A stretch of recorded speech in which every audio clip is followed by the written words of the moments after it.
Wynn was dying. Yes, surely he must be. There was no other explanation. He was succumbing to one of those withering diseases that tragic poets so expertly expired from, the ship bobbing and swaying a nauseating rhythm. He would die alone here without a friend in the world, mourned by no one, revered by the fish who'd nibble his bones. Hands clammy on the edge of the porthole, Wynn did his best to groan in self-pity as quietly as he could manage, so as not to be a bother.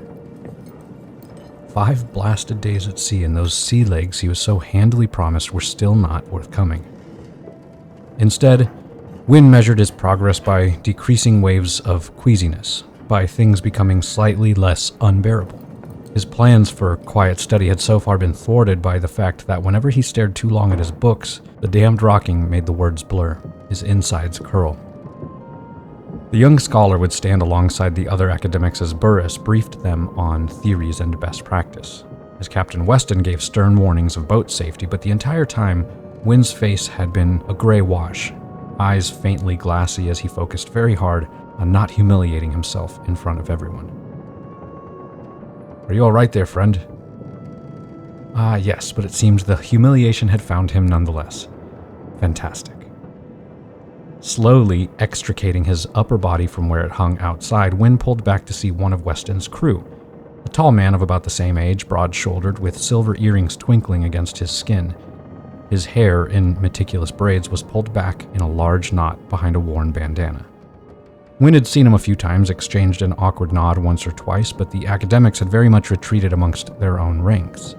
Both crew and scholar kept a professional distance, as if both could sense the distance between them, the sheer non-alignment of their lives and purpose. The man had one hand pressed to the wooden beam overhead, and Wynn wondered how long he had been leaning there, observing his shame, amused no doubt by this weak and feeble scholar in his midst. More surprising was the canvas book that he held outstretched in his other hand, the sigil of the Royal Institute emblazoned across the front. "You forgot this is all. You looked unwell, left the mess in a hurry." Wynn had obviously looked more like a startled animal than he'd realized and had the presence of mind to cough and straighten himself out before taking the book. Yes, perfect, thank you." The man smiled. Yes, definitely amused, though Wynn didn't feel the telltale prickling up his spine of someone being teased or belittled. If anything, the crewman seemed endeared. "First time at sea, I take it." "Oh, well," Wynn despaired. "Was it really so obvious?" "Yes, though I promise nothing I can't handle. Truly, I'm already improving daily." "Hey now, no shame in it, though you might want to try Esh. It actually works pretty good for this kind of thing, the stomach and all that. Chewing it, usually." He tapped a worn fingernail to his teeth by way of demonstration. "Smoked if it takes your fancy, but you don't seem the pipe-carrying type." Esh, a calming herb, one popular across all circles of Enervas, where stress and long nights were a common hazard.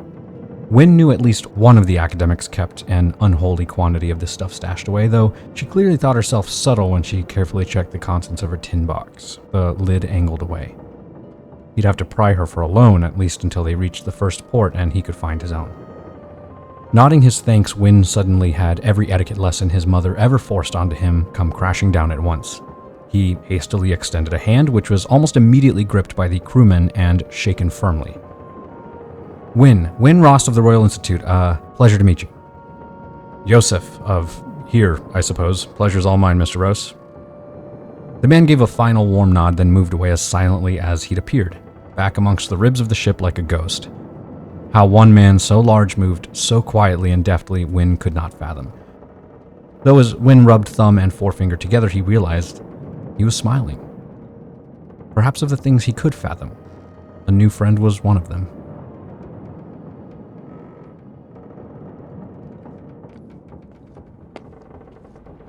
When Wynn emerged onto the deck at sundown, he hadn't known exactly what compelled him.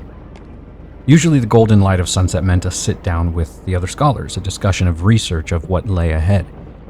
Instead, Wynn had been infused with a rather bubbling kind of confidence after his chat with Iosef.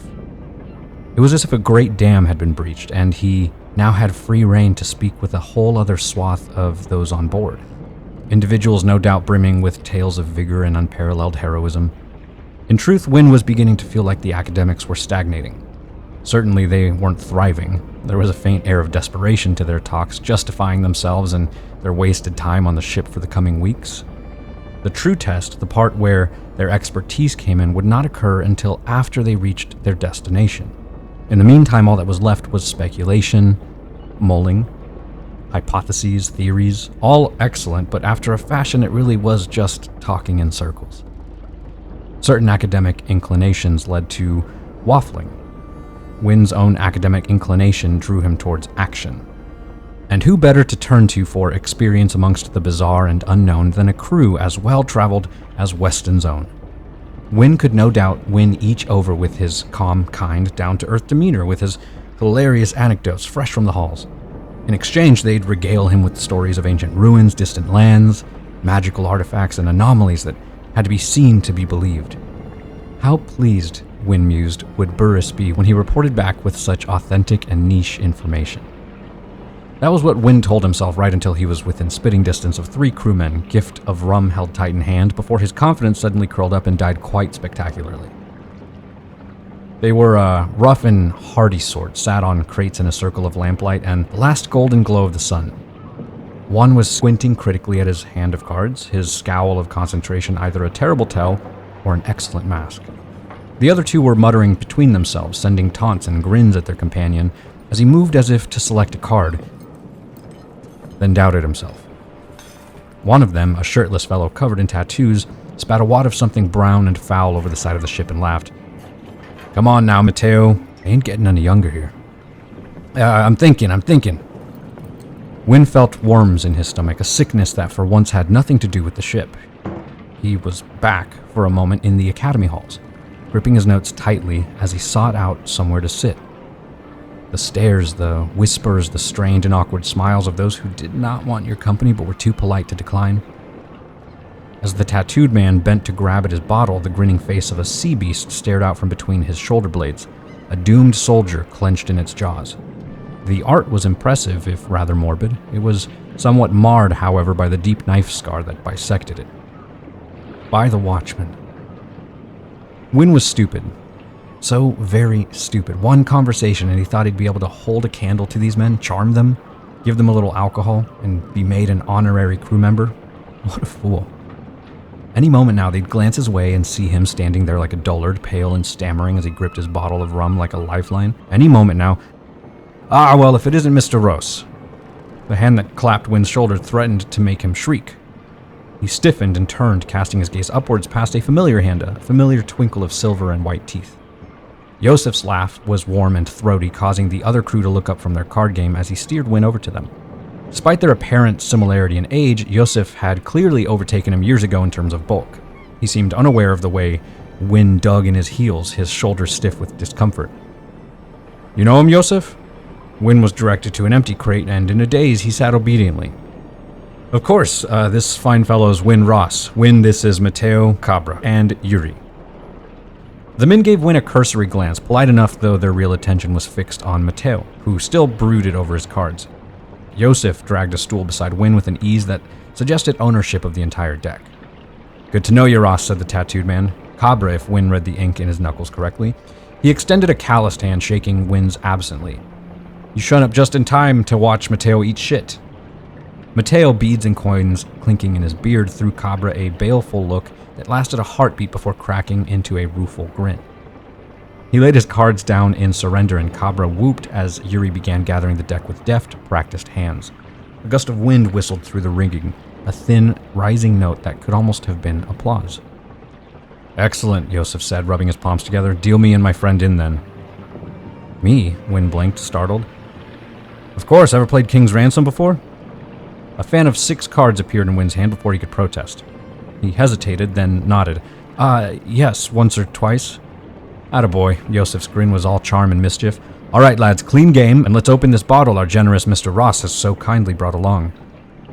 The men cheered at that, and Wynn, glad for something to do, busied himself with the bottle, until the cork refused to move. After a brief wrestling match that earned him a few muffled chuckles, Cabra reached over. "Here, scholar, you'll sprain something." "Oh, thank you." Wynn surrendered the bottle, mortified, and was rewarded with Iosef's quiet wink. Careful, Cabra, Iosef said as his friend worked the cork loose with a pop. Don't antagonize the smart ones. Wynn here looks like he'll rob us blind. Why don't you start us off, Mr. Ross? Wynn smiled, nerves fading just a little. His hand was good, remarkably good, and for the first time he felt almost included. He selected a pair of swords and placed them neatly on the table.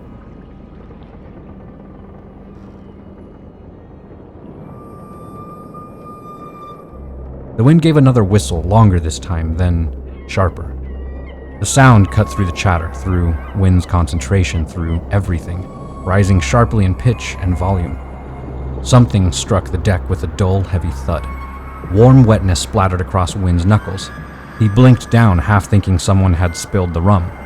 Then Iosef's stool went clattering backward as he leapt up, and the smell hit. Iron and salt, sharp as knives, twice as bitter. The whistling became an inhuman screech. Orders barked from the shadows, movement below deck, rattling the stairs as the air echoed with the sound of weapons being drawn. Cabra's face drained of color, then of life as he slumped forward onto the deck. A jagged sliver of ivory jutted from the monster inked between his shoulders.